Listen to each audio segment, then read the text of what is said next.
This is Dave Hardy with Positively Charged Radio, positivelychargedradio.com. I'm here with union organizer Phil Cohen, author of The Jackson Project, War in the American Workplace, released by the University of Tennessee Press. I understand, Phil, that you come from some pretty rough beginnings. I'm sort of like a Charles Dickens character that made it out alive.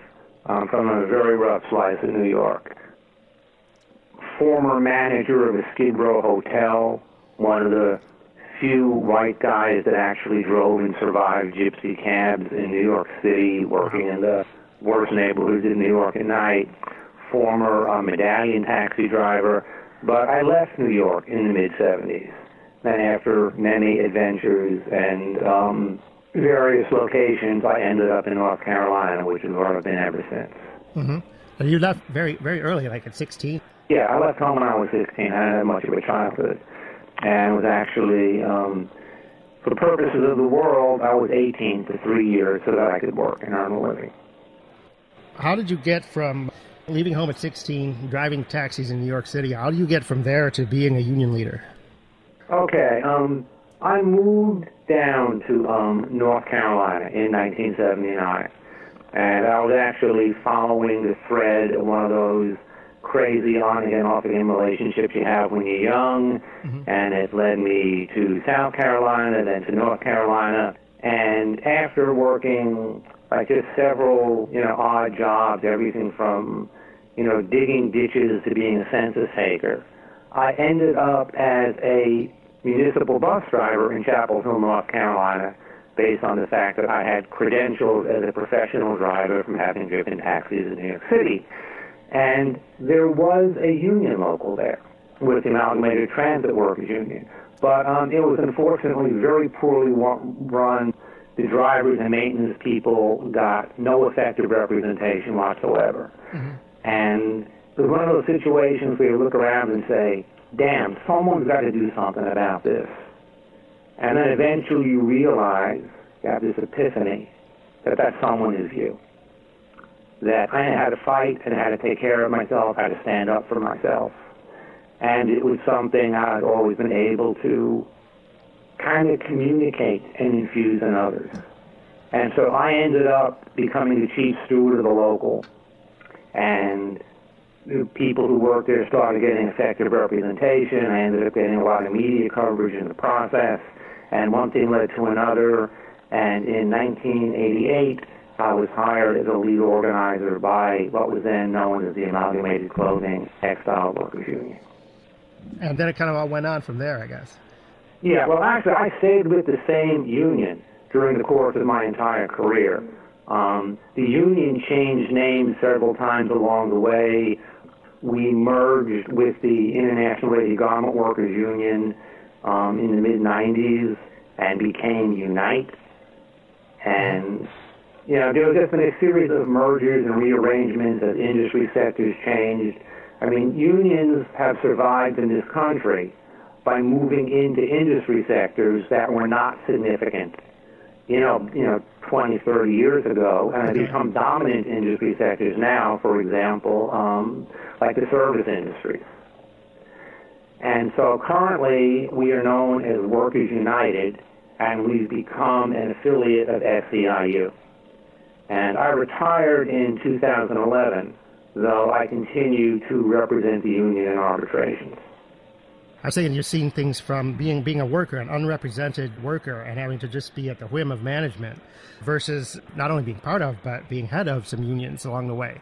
And so you've kind of seen things in that way from two different sides. Look, the old school way, and in my opinion, the real way to become a representative of organized labor is to fight your way up through the ranks. Mm-hmm. So that once you get to the point where you're actually organizing and representing workers, what you're sharing with them is what you've learned from your own journey of empowerment.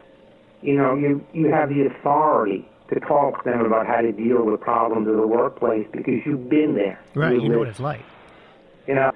I'm not sure you're going to be able to actually use this in your broadcast, but one of the trademarks of my career, and it's actually something I mentioned at the beginning of my book, was, I'd be brought into a situation and there'd be a union hall just filled with workers kind of bouncing off the walls, all talking at once, complaining about their problems.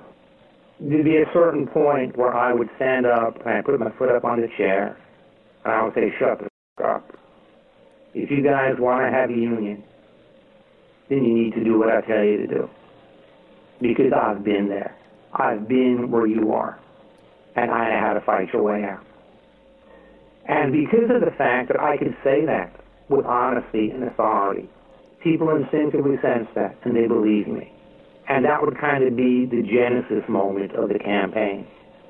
And if you haven't been there, you really can't be a role model for folks in the same way. Yeah, they must see that. When you say that and you talk with that kind of authority, they must have listened. Yeah, they did.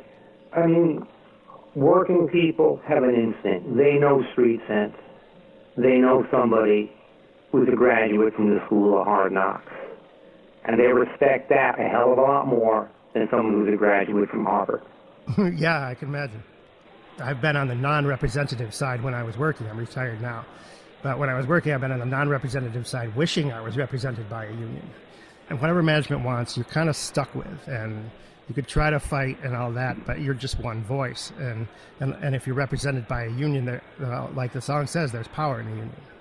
Yeah, that's exactly right. One of the things that middle-class Americans really don't understand is that the due process of law that they take for granted stops at a plant gate unless you have a union contract to bring it inside. Meaning, employers can fire somebody or change their job or change their shift for any reason whatsoever. I mean, it's called hire at will. I mean, most employees actually have to sign an agreement with their employer saying, you can fire me for any reason whatsoever. Mm-hmm. And union contracts incorporate something called the just cause doctrine, which gives workers the same due process, the same rights under the law, the same, standard of innocent until proven guilty that they have in a court of law for a criminal case. And probably the single most important thing that union contracts give workers, more important than better wages and better benefits and seniority, is due process in regards to their working conditions. Because with that due process comes respect. You don't have to let yourself get pushed around. You don't have to take any shit. Because you can't be fired, you can't be disciplined, you can't be demoted just because somebody doesn't like you because they don't let them throw their weight around. I can relate to that. I can relate to that, and it's a very necessary thing. That's why I think that unions are necessary. And I know one of the things that I wanted to ask you, unions are very divisive. People like them or they hate them, probably depending on which side they're on. But I just wonder why that is. Probably because it gives a worker some due process and some say in how things happen. Look, it's a really interesting thing. The divisiveness, as you put it, of unions, is something that's really unique to the United States. You don't find that. You find far more unity amongst the workforce in almost every industrialized country, other than the United States. Mm-hmm. Unions are not inherently divisive. One of the ways in which I built and organized locals in the Right to Work South, the most anti-union section of the entire industrialized world, is I unified people. I brought them together. Mm-hmm. Even people who weren't in the union. I didn't represent them the same way, but I didn't make them enemies. I didn't make it personal. I won people over. Mm-hmm. And in fact, when possible, I found ways to build bridges with management so that they would understand how having productive labor relations was good for business, mm-hmm. as opposed to an adversarial situation. And of course, when they insisted on an adversarial situation, I'd form a part of the seams. But that was never my first option. And it's never where it ended up, because sooner or later they'd come around to their senses. But, this country and the culture of the United States is in part built on people being violently opinionated about all these different issues. Mm-hmm. That, everything, from guns to abortion, to unions, as just part of American culture. And something that I've taken to saying to, groups of union members I address is that the definition of an ignorant person is somebody who is opinionated regarding matters about which they know nothing. And based on that definition, we have a hell of a lot of ignorant people in this country. True. And there are a few areas in which people more express their ignorance than the subject of unions. Because you'll have folks just run off at the mouth about unions, mm-hmm. but they have absolutely no experience whatsoever in dealing with a union. They don't even really know what a union is, yet they are violently opinionated about it. I remember one time, many years ago, I was meeting with a music business attorney, just regarding some technicality of music business law and how I would do something related to my own music. And he mentioned that he had been in a union local once many, many years ago in New York, that he didn't have a good experience, and because of that, this guy was just virulently anti-union regarding all unions. Mm-hmm. This guy's an attorney, supposedly, an educated man of the world, but what an idiot. It would be like, because you have one bad doctor, you damn all doctors to hell. Right. Yeah. Right? Because, you have, one dishonest journalist who, makes up a story or plagiarizes his work, and so, all journalists are phonies. Mm-hmm. So, of course there are bad union locals. There's good and the bad in every profession. And, in fact, one of my specialties in the union, my title for many years was Special Projects Coordinator, is I would get sent into the worst union locals in order to turn them around and effect a change in leadership by any means necessary. So by, virtue of what I did, I saw the worst of what the labor movement has to offer, because I was sent in by the union to fix it. And in fact, if I can segue into this, that's how my book begins. I was going to ask you, you've written a book called The Jackson Project. Yeah, the book is The Jackson Project, War in the American Workplace, published last year by the University of Tennessee Press, and it is a memoir about one of the most intense and traumatic union campaigns that I was involved in my career. And one of the things that makes it really interesting is that during the 1 year period that I was in Jackson, Tennessee, this factory was actually taken over by 3 different owners. And so the reader kind of gets a panorama of how the strategies employed by different companies to violate the rights of workers and try to bust the union, and how the union responds to each of those strategies. Mm-hmm. And, I can say with certainty that the average person reading this book will come away understanding more about unions than they've learned in their whole life put together beforehand. And within the context of a good action story that's entertaining to read. But the book starts out with, in fact, my being sent into a union local that was in a state of great distress and was coming apart at the seams for the purposes of, effecting a turnaround. So you got to turn to a union that wasn't so great, maybe even bad, turned it around and, improve the union, which is a great thing to do, as well as trying to get past union busters and things like that. It's in part a question of developing effective leadership within the local that is going to continue to do a good job representing people long after you're gone, mm-hmm. and in the process, shifting the balance of power with an employer that has been exploiting the fact that the union local was in a state of disarray, so that they have to take you seriously at the bargaining table. Yeah. I admit I haven't had time to read the whole book, what with being sick and all, but the pieces of it I read are very informative, very interesting, and I look forward to reading the rest of it. Thank you. I agree with everything you said about people with opinions of something which they know nothing about. I remember when I was a lot younger, I wasn't really that pro-unions because I didn't know anything about unions. I had heard that they caused this and they caused that. And now that I'm older and have some experience and have learned about unions and wished I was part of one and all of that, I realize that they're certainly beneficial and worthwhile. They have to be there. Without them, management will just run rampant.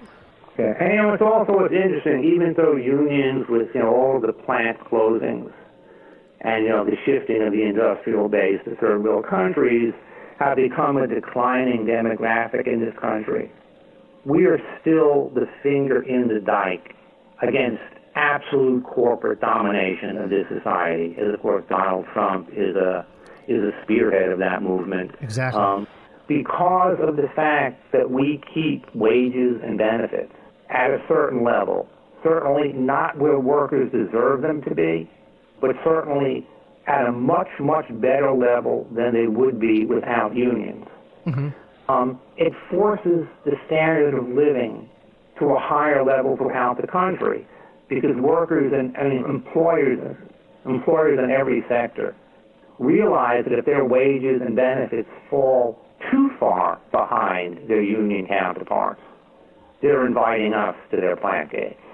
Yeah, I don't see, you talked about minimum wages and things like that. I don't understand why there is such a problem having a reasonable living minimum wage. But there's such resistance to that by all these billionaires that could well afford it, but yet... Look, it's all about greed. I heard a wonderful expression many, many years ago from a girlfriend I had when I was in my 20s who was from an Eastern European background. And it was an expression that was common there. The rich man never believes the poor man when he says he's hungry. I'll go along with that. And it's just, there's this absolute denial on the part of folks who are middle class or better in terms of their standard of living, in terms of what the working poor really go through and what their life is about. They don't know it. They don't want to know it. They don't have the courage to look it in the eye. But I've been there. I've been working poor. I've been on the street, so I do know. Yeah. I haven't been quite on the street, but I'm not middle class or haven't been rich by any means. So I certainly understand that. And the rich people, they just have no clue what it's like not to be rich. I forget who it was that said it, but there was this recent thing. One of the billionaires, one of the people in power, I forget, said something along the lines of, well, you can afford to buy an iPhone. I guess you can afford to buy everything else. Yeah, maybe a poor person can afford an iPhone after like a year of saving up to buy one, but that doesn't really mean that they can afford lots of other things. I mean, even as a story that popped into my mind, I used to see this doctor, okay?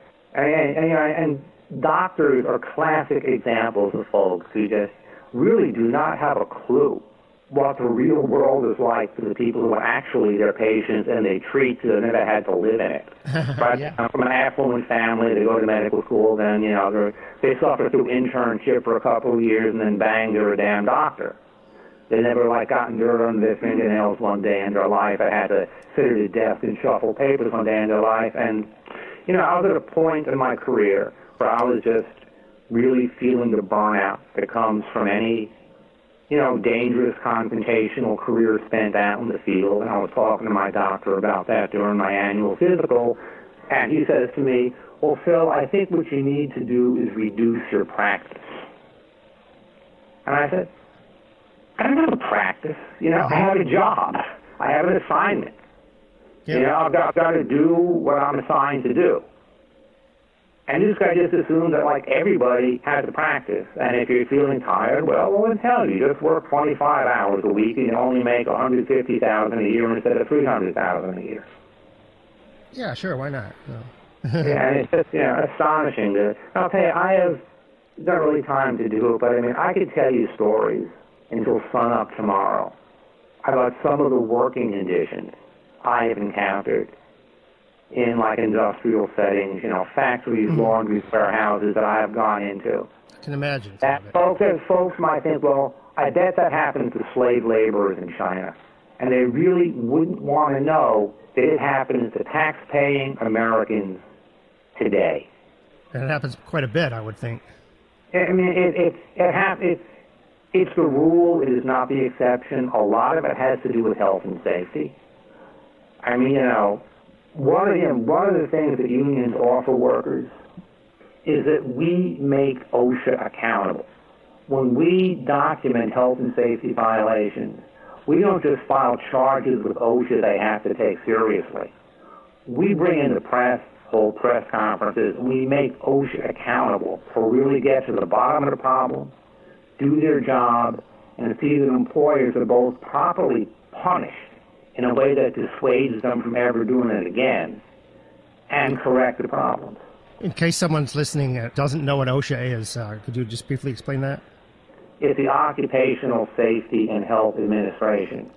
It's an agency of the Department of Labor that enforces health and safety regulations in workplaces.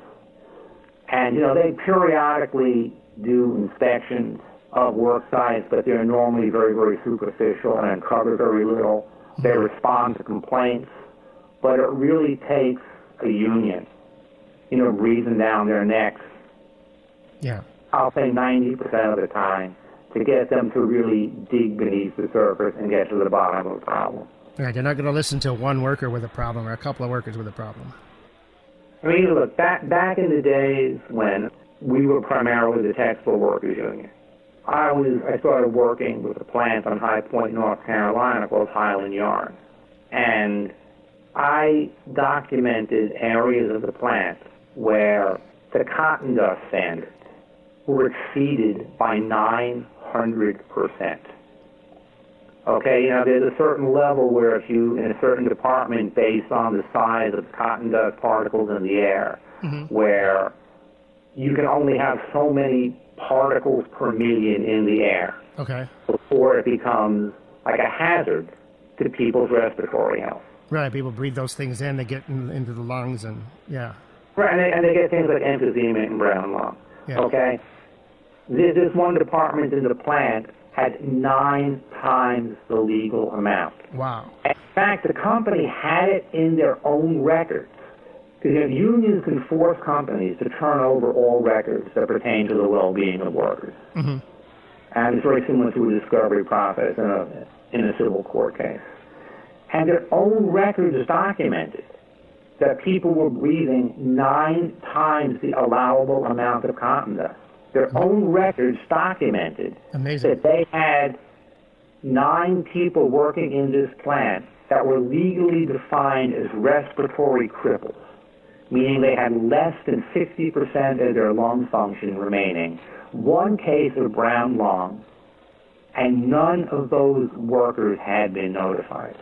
Wow, that's criminal. And it ultimately resulted in the highest OSHA citation, the highest OSHA fine, take that again.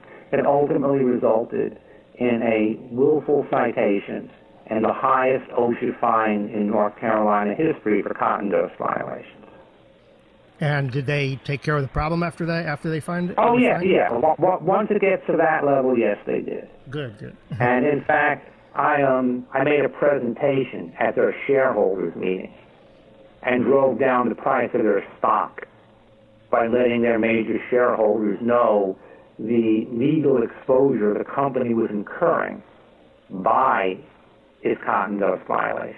Wow, that's yes. That's the bottom line. It's the shareholders. And on a completely different. I organized and negotiated a first contract for a laundry in Winston-Salem, North Carolina, an industrial laundry. They launders the sheets for hospitals. And, workers had been there, for many, many years in a non-union environment. And a lot of the workers there were Hispanic, and their sort of lack of understanding of their rights as American citizens was obviously exploited by the employer, which was Crossall Laundry. And one of the women told me that a couple of years before the union came in, management told them that if they achieved certain productivity quotas, they would receive a bonus, and kind of an incremental bonus based on the degree to which the standards were exceeded. So some of these women just really worked their butts off. This is going to be a Christmas bonus. They were trying to make some extra money for their families for Christmas. They were making barely more than minimum wage at the time. And some of them just beat the standard several times over. They were looking at getting some really serious, additional earnings because of this. Mm-hmm. And so there was a meeting with management of the plant, and management handed out monopoly money to them. You're kidding. And then laughed in their face. Oh my God. And there wasn't a damn thing they could do about it, because there was nothing in writing promising them the bonus. There was nothing tangible they could have even taken to the Department of Labor if they'd known how to do so, which they didn't. Wow. That's one thing I learned is get it in writing or it doesn't exist. Yeah, that's right. But even if it had been in writing, who would have enforced it for them? Well, that's a good point, yeah. But needless to say, once this plant had a union, things like that didn't happen anymore. Mm-hmm. Well, I'm certainly glad that that plant had a union. If you're just tuning in, I'm talking to Phil Cohen, and soon we'll be talking to Patricia Ford. And we're talking about unions and Phil's book, The Jackson Project, War in the American Workplace. You want to let people know how they can get a hold of your book? It's a fascinating book. It's well worth reading. Yeah, thank you. It's available wherever books are sold. The best prices are, at the big, book chains like Amazon, Barnes & Noble.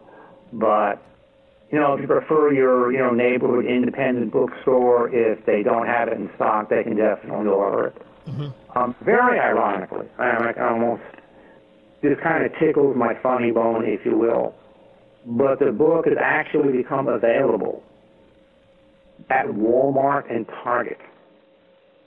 So Walmart is actually selling a book about unions fighting the giant corporations. That does seem kind of ironic. Yes, it does. But I guess if there's a buck in it, they'll put politics aside. Yeah, the almighty dollar, that's the bottom line. Yep, that's Greed right. wins out. But not always. Every now and then you'll hear a story where the workers, the little guys, they manage to, one way or another, they win a small victory over management. I think there was a case here, a store called Market Basket. Mm-hmm. The Market Basket owners treated their employees right, prices were good, everybody wanted to shop there, and I forget exactly the details, but someone wanted to take it over and raise the prices and change how the workers were treated and everything.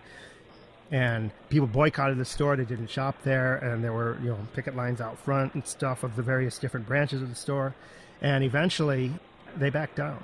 Then the Market Basket is now in the hands of the original owners again. One of the few stories that I've heard where the workers win. Workers win very frequently when they have a union to represent them, but it's most of the time for workers to be able to stand up and get what they're entitled to and get their rights respected, it takes the support of a major international union. Mm-hmm. Because to take on a company with all their resources requires an organization that has its own resources. Right? I mean, if you're going to take, if you're going to litigate against a company, who's going to pay for the litigation? Right, lawyers aren't cheap. I mean, it's like, when the numerous cases I've taken before the National Labor Relations Board or the Department of Labor and Arbitration, all of that takes resources. And, all of that takes, people, I kind of a funny analogy. It's on the left side of the line versus the right, but, kind of like someone in the field of the FBI, I always had a support network behind me. I had people I could contact to say, research this, research that. Get me this information about the company. Get me this information about case law. Mm-hmm. And it's something that simply a group of workers, no matter, how committed and how intelligent, they're simply not in a position to do, without an organization supporting them. That's true, yeah. But I will share with you, and you can decide whether or not you want to include this, an amusing little story that I know from many, many years ago of a group of workers without a union in a textile plant who actually did stand up and do something about their situation. This was told to me by a woman who used to be a good friend of mine, now deceased, named Bonnie Rogers, who for many years was the president of the Cone Mills Union local in Salisbury, North Carolina. But she'd come from a textile family. Her parents were textile workers. She'd been in a textile plant since she was a teenager. She was in this tiny little textile operation in China Grove, North Carolina, maybe 25 workers, right? Mm-hmm. They were all women, all pushed around, all treated like garbage, all suffering a lot of abuse. And one day, they all, one day she organized them to all come to work wearing T-shirts that said B-O-H-I-C-A, Bohica. And they all just went to work and did their jobs as normal, wearing the Bohica T-shirts. And finally, of course, a member of management came to one of them and said, "What does Bohica stand for?" And he was told, "Bend over, here it comes again." And it so shamed this small southern company that they actually addressed a number of their abusive practices. Well, that's a great story. I could actually talk about this for a long time, but I noticed we're running a little bit short on time. And I wanted to ask you one more question, and then I also want to talk about the CD that you've released with Patricia Ford. Yes. We kind of touched on this a little bit, but I'm wondering what's going to happen. What's your thoughts on what the future is going to be like for unions and workers with the current regime and government? It seems like it's going to get worse. Look, the good news is that union people are amongst the most tenacious and resourceful people on the face of the earth. Mm-hmm. Okay, we will never be squeezed out. We will never be eradicated. We always improvise, adapt, and survive. But we're going to have to put those skills to their test during the next few years, because we clearly have one of the most vicious anti-union, anti-worker, frankly anti-American administrations in the White House in the history of this country. But the interesting thing to sort of put a little perspective on it, 8 years ago, Obama came to office, with all sorts of really good intentions about helping unions, helping the average American, mm-hmm. and was able to actually implement very, very few of them, simply because of the convoluted quagmire the American political scene actually is. Right. Now, Trump comes into office with all these, really, bad intentions. And hopefully he will be as unsuccessful in implementing his bad intentions as Obama was in implementing his good intentions. No, we can only hope. We can only hope and remain vigilant. Yeah. Yeah, I think since time is short, I wanted to move along to Threads of Gold, released with Patricia Ford. Yes. I've been playing songs, I think the first 3 songs I've been playing on Positively Charged, and maybe during the course of this we'll play some of the others. Is there any relationship between your book, the Jackson Project, and the CD? Is it like a concept CD, or is it like a completely separate project? It's a completely separate project. I don't do concept CDs. I write songs one song at a time. I never sit down and decide, I'm going to write a song in this genre about this subject in the next 48 hours. Okay. My songs just sort of tear themselves through me, and they are what they are. I mean, there are times I'm driving in my car, and a song just comes through me, and I pull off to the side of the road, and I jot it down on some scrap of paper that I find on the floor of my car, and then I get home, and I get out the guitar, and I sort of figure out the song that's in my head, exactly the same way you might figure out a song that you heard on the radio. The synergy between the two is that all of the music has a working class edge to it, because that's my background and that's who I am. Mm-hmm. So, it's it's eclectic in terms of genre. There's some country, some folk, some blues on it, but all of it has kind of a working class flavor to it, because, like I said, that's my background. Mm-hmm. You wrote all the songs on the CD? Yes, I did. And you and Patricia sing them? Actually, on this CD, Patricia sings the majority of the songs. Okay. I sing one of them with Patricia doing harmony, and we also have an instrumental. It sounds good. It's a good CD, and I've been enjoying it, and hopefully the listeners out there with Positively Charged have been enjoying it also. We'll have to get to a song on the CD. We haven't talked to Patricia yet, so I thought maybe if this works out for you, she would like to talk about a song or two and we can play them. Yeah, this would be a good time. So, without further ado, ladies and gentlemen, here is Patricia. Hello. Hello, Patricia. Welcome to Positively Charged Radio. Thank you. Glad to be here. So I know we've spent a good amount of time talking about Phil and the Jackson Project book and unions and stuff, but I want to leave some time for the music here. Do you have a particular favorite song or set of favorite songs that you'd like the listeners to hear? Maybe talk a little bit about them? Well, geez, I like all of them so much. It's really hard to say, if I've got a favorite. They're more like maybe I have a favorite in an album in particular, like in a particular album. I think I just found out earlier today, I was looking around, this is not your only album. Phil and I have done 4 together. Okay, I'll have to look for them. The latest one is called Threads of Gold, and where can people go to get the CD? Well, it's available in several places, actually. Phil handles more of that than I do. Our albums are available on all of the major and minor internet sites. I mean, Amazon, iTunes, YouTube, Spotify, etc. And if folks want hard copy, that's on Amazon. And folks should also check out our website. It is hardmilesmusic.com. And it has all of our albums. It has information and a 2-chapter preview of the book. It has labor cartoons that Patricia drew for my various union campaigns because she is also an artist and an illustrator. I'm a wildlife photographer. It's got galleries of my photos. It's got interviews in various magazines. So it's an interesting website, and again, it is hardmilesmusic.com. Okay, and a great website it is, too. I've enjoyed what I've seen there, and I'll be returning, I'm sure, many times. Oh, thank you. I just listened to the song. I haven't been playing this one yet, but the guitar player. Well, you guessed my favorite for this particular album was the guitar player. Cool. You want to say a little bit about the song? Well, it's something that Phil wrote.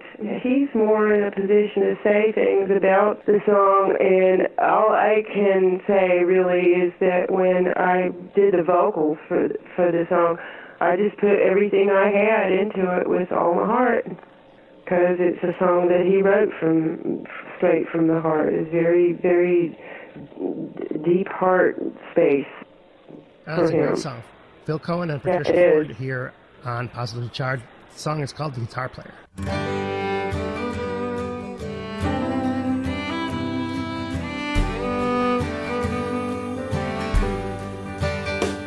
He was young, he was broke, but with time on his side, he had an old guitar and the courage to try.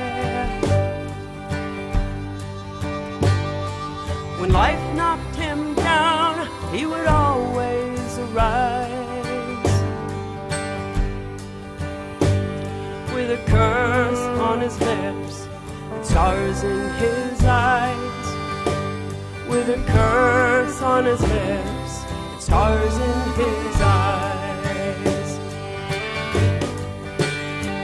But now his back's to the wall, he's got no place to fall. Hope is a memory he barely recalls. He's got nowhere to turn, all his bridges are burned, leaving only the wisdom of hard lessons learned. Leaving only the wisdom of hard lessons learned.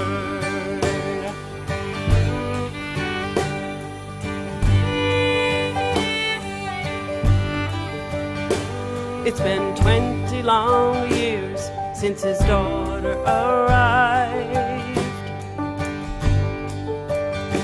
She can tell all her friends about the life he survived.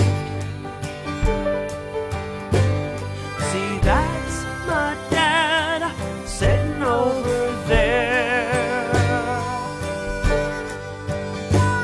with the worn leather jacket and the 1,000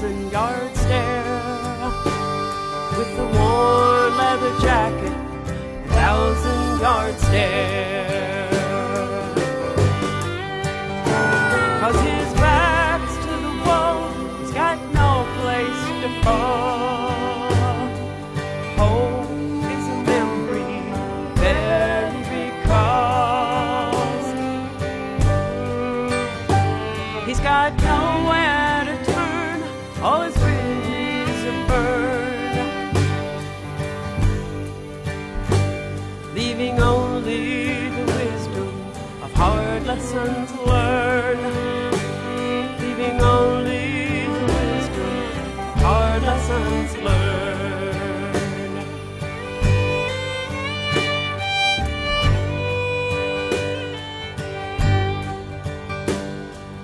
Time has a way of unfolding too fast. Dreams of the future become ghosts of the past. He works hard all day, plays his guitar at night,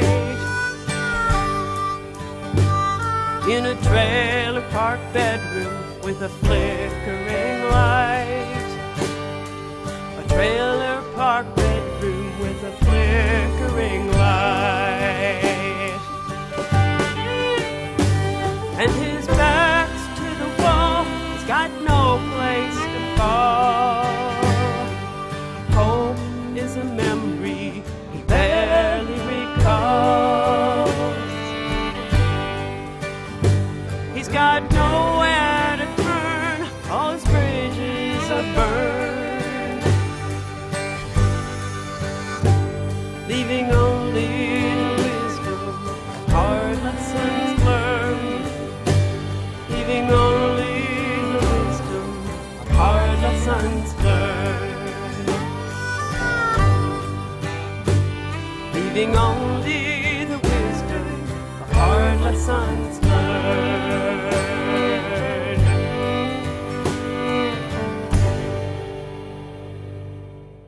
So that was Phil Cohen and Patricia Ford with the guitar player from their new CD, Threads of Gold. And I'm talking with Patricia actually right at the moment. Would you like to hear another song from the CD? The first part of the interview was mostly talking with Phil about his book and about unions and that sort of thing, but now we're kind of on the music segment. This is an interesting one, My Train. Maybe not like the most positive lyrics in the world, but I really like it anyway. Well, it fits with a blues song, you know. A lot of songs where you sing in the blues, you're singing about your troubles. So it fits with that. That song went through quite an evolution on its way to, you know, the way it is on the album. He wrote it originally as bluegrass tune, and I threw in some barrel house blues, and he liked that. And then when we got into the recording studio, our sound engineer and studio owner, who was doing some guitar work, put back a little bit of bluegrass flavor into it. So it's kind of what I call bluesy grass or grassy blues. What is in a way? Blues? It's an older style of blues that comes from a period that, well, it can get pretty far back in time. You know, it came up around the period of time of Bessie Smith. Mm-hmm. You know, and Fats Waller, who's kind of the barrel house blues king, or one of them, you know, but we're talking about the 30s and the 40s and, you know, when folks were starting to sing, you know, what we're more familiar with as blues and, you know, coming out of the ragtime period and into barrel house.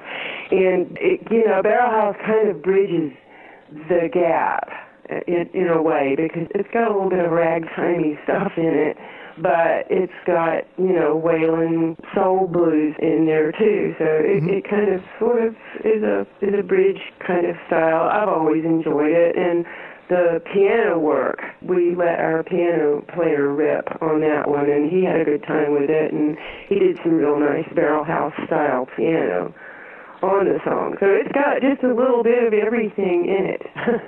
And it's hard to categorize, but, you know, we like that, actually. Yeah. Here's Phil Cohen and Patricia Ford with My Train here on Positively Charged.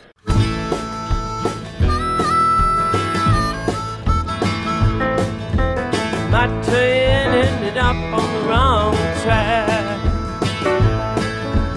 out in the middle of nowhere. It's never coming back.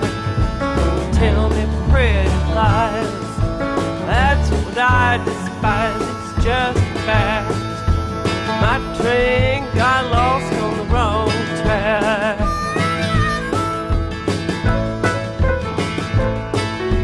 My train is running out of steam. Had a magic engine fueled by my dreams. Don't try to help me cope. I'm at the end of my rope. It's a sad scene. A good train runs out of steam.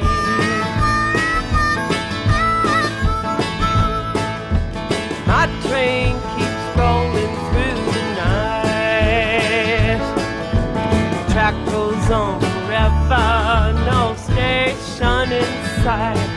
Don't talk to me of love or help from above. It's sunrise to be lost forever in the night.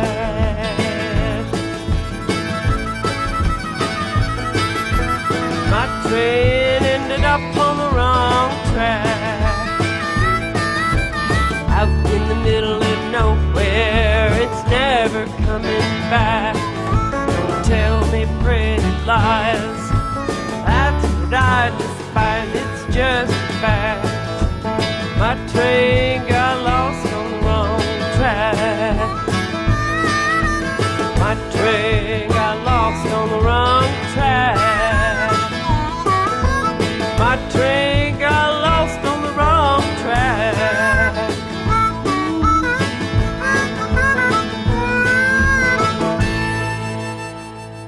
And that's My Train by Phil Cohen and Patricia Ford, and I'm talking with Patricia Ford right now. I know we're just about out of time. I thought maybe we'd finish with End of the Line. It's sort of appropriate title-wise. I don't know if it's appropriate song-wise, but maybe you could say a little bit about that song. Well, the lyrics I just love. It's another one of Phil's finest work, you know, like the guitar player is, and comes from, you know, deep places within him. You know, it's a soul song and a lot of feeling in it. And I think, you know, it's maybe a point in time or in life a lot of people reach, and maybe they pass on through that or they go back to it later, but it's just that kind of pause between the breath where you feel like you don't know what's coming next in your life, and you feel like you're sort of finished with it, and but still here. You know, it's kind of almost a contradiction. But yeah, it's just that place where one arrives where it feels like you've finished, and maybe you haven't, but it feels that way. And I think the lyrics are really good in terms of expressing that, and we've had a really good response from that song so far. Okay, sounds good. I'm going to end with that one. Please stay on the line. I'll talk to you just for a little bit after the song is over. Before I play the song, is there anything that I might have forgotten to ask that you wanted to talk about? I can't think of anything right now. Hopefully we covered everything. So this is Phil Cohen and Patricia Ford with End of the Line.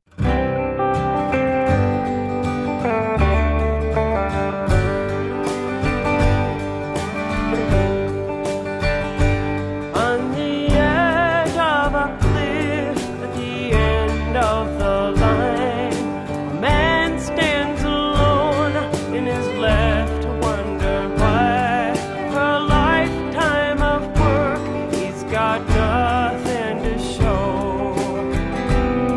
He's been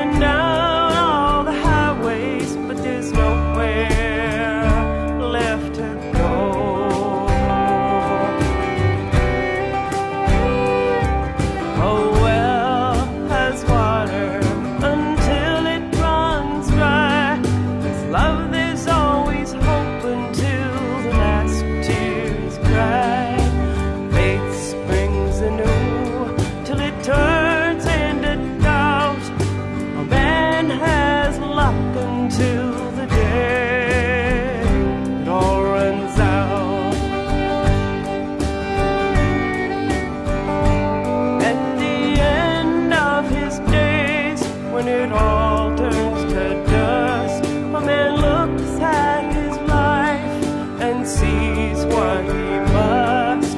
He listens in the stillness of the nighttime air. Here's only the echo of his unanswered prayers. A well has water